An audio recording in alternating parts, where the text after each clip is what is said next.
So hello guys, welcome back to the new tutorial. In this tutorial, we are going to see what are DAX queries in Power BI. So with DAX queries, you can query and return data defined by a table expression. DAX queries can also be created and run in SQL Server Management Studio and open source tools like DAX Studio.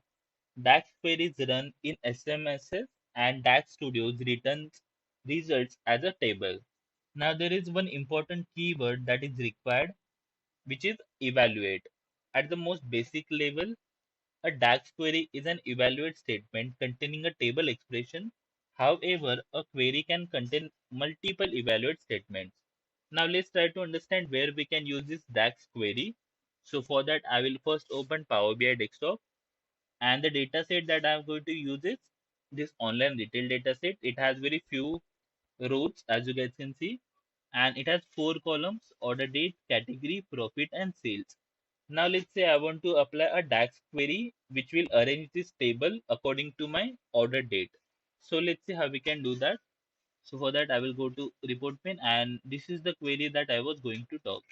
So first I'm going to use this evaluate function, and inside this evaluate keyword I'm going to pass the table that I'm going to use.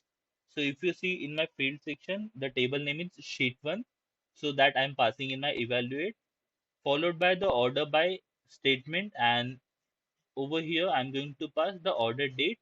So what it will do is it will arrange my table according to the order date. So in this way we can make use of DAX queries in Power BI.